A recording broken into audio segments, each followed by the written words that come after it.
3, 2, 1, needle pod. Needle. Gosh, I was way off. You counted really fast there, Paul. That was too fast. What's tricky about this, and you all can't see, is I do the 3, 2, 1 before we're live. So it's like I tell Ellie, I'm like, I'm going to do the 3, 2, 1, then we're going to do the 3, 2, 1. And I guess, yeah, my second 3, 2, 1 was a lot faster than my first. So yes. Not your fault. We haven't nailed it. Maybe we never will. Never will. Yeah. So we're jumping in today with the top 10, I think we landed on top 10, like dry needling adjacent supplies. Like we're not necessarily going to talk stim units and needles. I'm talking like the little stuff in the clinic. And I mean, some of mine are travel. The little supplies that make dry needling easier or that you don't think of until you need it. So I think we have 10, and I think we're just going to go back and forth, kind of just you send one, I send one or two, and kind of explain why. Totally. You dig it? I dig it. And I mean, you guys all know I'm affiliated with iDry Needle, and this is not to sell you stuff, and I'll prove it to you because most of the things that we're going to talk about today, we don't sell on our site. So this is not necessarily me trying to push you to iDry Needle. Yeah, it's Ellie more embedded in the clinic, me more traveling around. What are the little things that when you first get started, you're like, oh, I need some needles, I need a sharps container, I need some gloves, but after that, when you start doing it, things pop up. But yeah, I want you to start. Number one, I think this is the lowest hanging fruit of something that just makes your whole. So when we talk about it in the courses of, how to optimize your setup. And one of the things that has been really helpful with that is having a cart, obviously, to put everything in one place, but specifically a cart that's flat topped. So I have multiple carts in my room, and I at first bought the cart that has it's like the classic cart you'll get from Michael's, like a craft cart that has a shallow, rectangular basket. Yeah. And what's hard with that is with the eStim units, the cables then have to bend up and over that ledge. So having a flat top, they make a couple different versions. The one I got was from Wayfair, but I think you can get them on Amazon now that are just 3-tiered flat top. And that gives you space for your sharps container on top, where I also have my alcohol pump and cotton balls. The next deck is the needles, and the bottom deck is where a sharps container and some other supplies are as well. That just gives everything in one place. My gloves are stored in my Husky cart, so I have them in a little separate place. And then for our new clinic, we actually got a different brand of 3-tiered where it does have those baskets, but the top basket has a lid on it.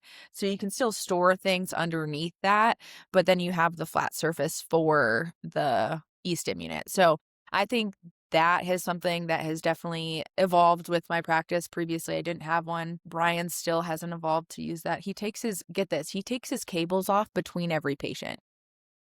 Like off the stim unit? Off the stim unit. I understand that, to be honest.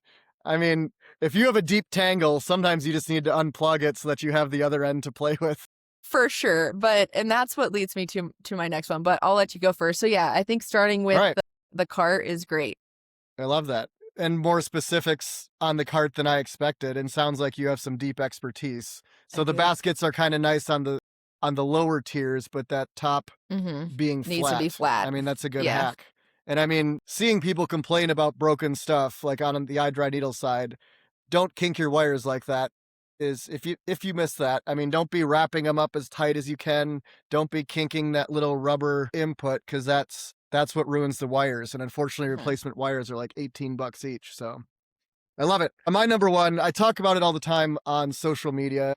I travel a lot, and travel being like planes. So I actually have two sizes, one that fits in an overhead bin and one that has wheels and doesn't. Ooh. MedPack is the name of the brand. It's a bag that I keep all my stuff in. And I mean, the smaller version is perfect. It has a compartment for my sharps, a compartment for my needles, a little slot in back that's perfect for the ES160, 2 side pockets, like one is my in-session trash, one is my gloves, some front compartments where I have some alcohol swabs, shorter needles, some other things. So my MedPack bag is an easy number one for me because I use it constantly. And I mean, I guess I haven't checked out different brands like you have, but MedPack, it's like that durable medical quality. I mean, honestly, I don't know if it's built for EMTs or ATCs, but it's like that thick medical grade, like heavy duty material. You did a post about it recently, I think. So if you guys Yeah. want, go ahead and check that out on I get excited about Instagram. my man bag every so often because it's just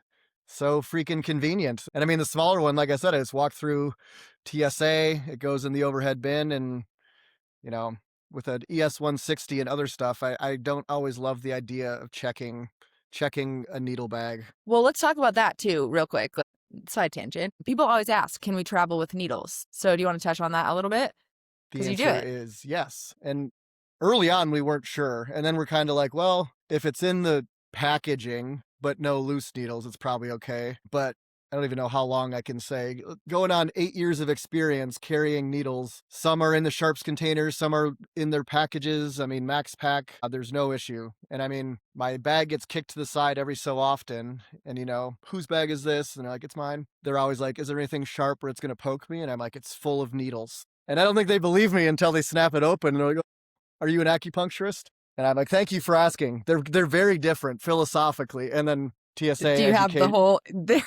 It's like they don't care. They don't care. But no, there's no problem traveling with needles of all lengths Cool. and sizes. Carry on through the metal detector TSA. Yeah. Do you we do this when we transport our eSIM units for ICE, but do you take your batteries out? That's, I guess, a good question. I don't as much as I should. I mean, sometimes my trips are very short, like Yeah. 30-minute flights around here in the Northwest, but it's probably a better practice to do it. I always have spare batteries in case something happens, but Yeah, good definitely. point. All right, your next one. Yeah. All right. This is something, again, may seem obvious to people, but patients don't always show up in the apparel that is optimal for needling, especially if they're coming in for a hip or a knee injury and you need to access more of the tissue, or upper quarter if they have like a really, overlapping sports bra tank top thing going on. I'll always have shorts and a gown, and I just go with like the extra large double XL Amazon brand shorts that'll fit 90% of humans. Some of them will be drowning in it. And then a gown, again, just to kind of access different areas, especially in the pelvic health world when I'm needling the pelvic floor or things like that. Having a gown is pretty necessary for needling. So What's the yeah. Amazon quality like? Because I picture, my early days, even as a tech, where it's like those, I don't know, the Russell brand, where it's like that, it's not even I don't even know what to say, like the mesh basketball short material. It's like the clothy material. How does the Yeah, Amazon brand stack up? they are clothy, but not like they're still like athletic material. They're not the like meshy ones, Okay. but they're long. They're like basketball shorts. They're baggy. I wouldn't wear them in public, probably. Yeah, great for the clinic, but not for the street. Yeah, Okay, that's fair. but All right, haven't my had an next issue. Yeah, go for it. people aren't asking for the link for home use. Definitely not. use Definitely not. use Ellie sent me for 0% off. My Amazon affiliate link. I'm gonna burn two on the next one because first of all, I kind of said we were going to talk needles, but Max Pack or just multi-pack needles in general, I use them especially for that bell curve of like 40, 50, 60 millimeter lengths. I just use so many of them in a session. I use Max Packs, and I mean I like our iDry needle band brand, which comes in fives, which is an annoying number. I get it, but I like the needles. I mean, if I open two of those, it's 10. There's other brands that have DBC as 10, but I like the Max Pack. And why I'm comboing my next one is if you like the idea of a Max Pack, but you don't like the idea of like a package opened with loose needles that might get knocked over. Number two is they make these little, I mean, you can't see the screen, but 3 to 6 inch mechanics magnetic trays. So it's like a little metal tray, but it's magnetic. Like there's magnets on the bottom. And I think it's built for like screws and nuts and stuff for mechanics. But even in the packaging, if you lay your multi-pack needle there, I mean, I haven't like slapped it hard, but I've given it a little nudge test and they don't fall out. So, I mean, it adds a little layer of, I guess, safety if you're afraid that they're going to get knocked all over the clinic. But set your Max Pack in a little magnetic tray on your flat top cart, and you'll be so solid. That's Bam. right. That's a good combo there. I wouldn't have even thought of that. Like, what made you think I need a magnetic tray? Did you have Max Packs flying everywhere? Well, and I don't travel with it, but every time I don't, I wish I did. I mean, Yeah. because I'm doing it like in hotel rooms, on couches, like there's dogs and kids running around. Like that's when I Yeah. see my Max Pack sitting on the desk over there. Like I really wish they were And a little more secure. yeah, and you don't have that three-tiered cart when you're traveling. I don't. I would love Yeah. one. Yeah. So that's my Cool. 2 and 3. I like that. I'm gonna tackle 2 and 1 as well, if Hit that's it. okay. They're kind of different, and I maybe I could have included one of them with my cart, but cable organizers. So Ooh. another thing, we get questions about it all the time, and I actually saw a really unique one this weekend. And so I was teaching out in Kansas this weekend, and they had an ES160, and the clinic owner actually set up like almost like piping underneath the top deck on your three-tiered cart so that the whole cable could run through it and come Like out the other PVC side. piping? No, but that's what I would probably, it was metal. That's Okay. overkill for this because I've always just used, on Amazon, you find cable organizers and they have 7 million different types, and you Yeah. get the little eyelet ones that you can stick onto the bottom, command strip them on the bottom of the top shelf. And that's what I've always used. But I think it having that, because the tube was kind of the full length of the top shelf. So having it organize it from the back and the front. And that's kind of what I do with my cable organizers is so my eSIM unit sitting on top. I have my wires coming out the back, wrapping underneath. Hmm. Right away under that top shelf, I have a little eyelet there to put in the Yeah. cable. And then I have another one on the front side of the shelf. So it's kind of going through that. But I think that the tube was nice because it was a little bit easier to kind of glide through it. So, but he screwed it in to his, like it was a heavy duty project. So if you don't have the availability to do that, some cable organizers can be really helpful. And then another way that I organize my cart, I actually use a tackle box for my needles. Yeah. And Cute. so I know most people just have like bins that have the boxes of the needle, and iDry needles boxes are great because they have this little slant and it's really easy to kind of open and utilize. But this was for actually before we opened the clinic, and Brian and I were doing a little bit more concierge stuff. So we didn't fly anywhere. So we would just pack them in tackle boxes and take them places before our clinic was open. And you can fit in like a traditional, I think it's like 12 by 18 inches or something like that, or 11 by 15 inches, like a bigger tackle box that has the adjustable slots in it.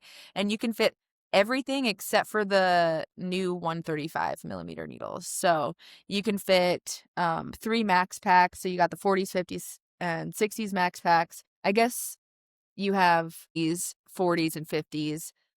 I don't have the 0.25 millimeter diameter separated from the 0.5. Or the 0.3. I just know the colors there. 60, 75, and then you have a slot for 105s. And then there's still room for more there. So like when I was traveling, I put alcohol swabs in that area. So Nice. that sits on my second shelf.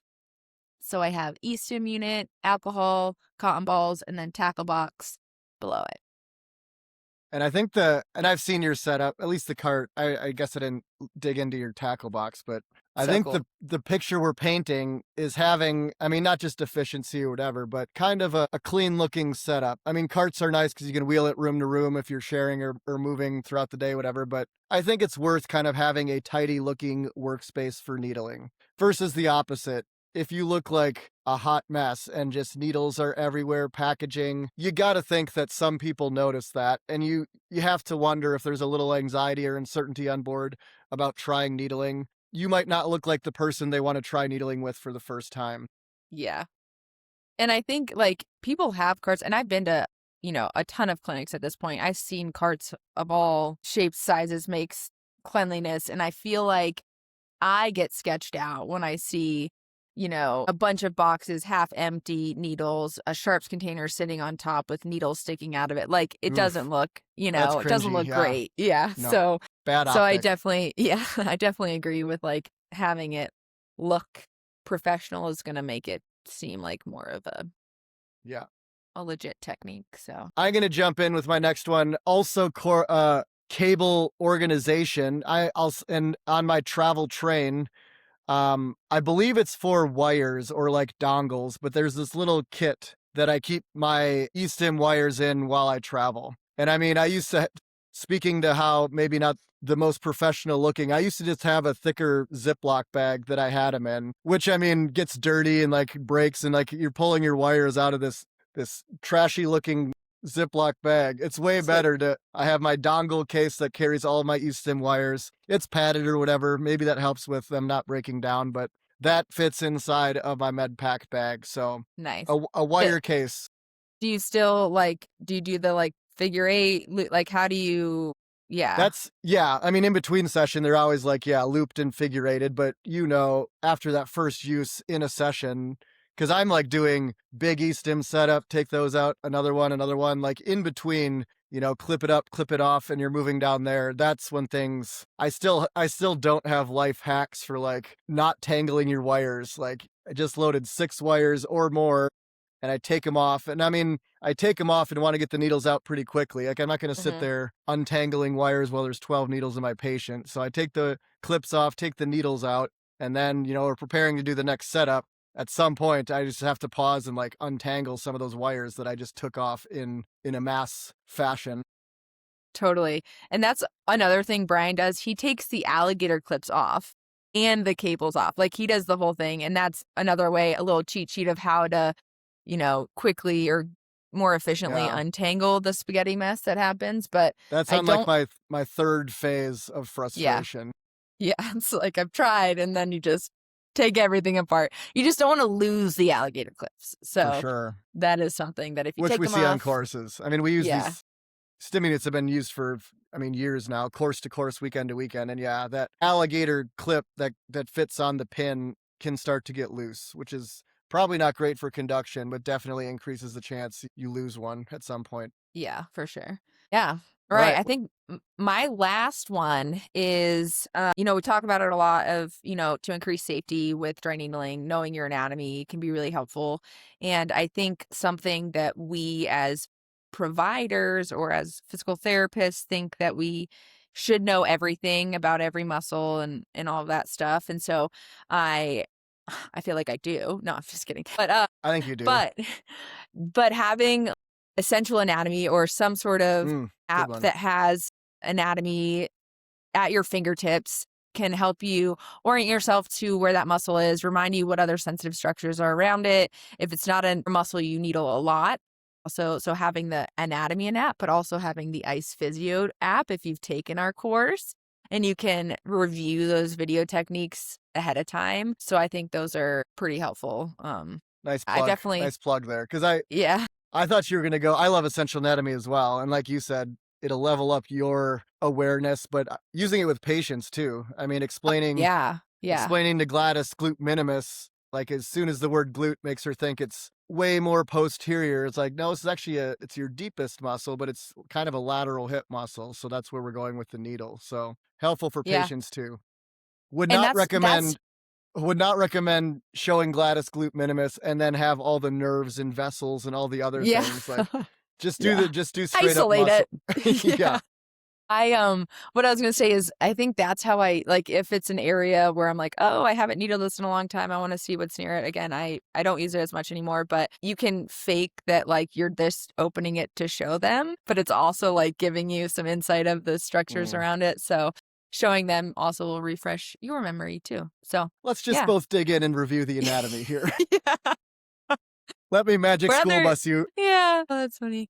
All right. What's your last and best one? Last one. This is just quick and easy.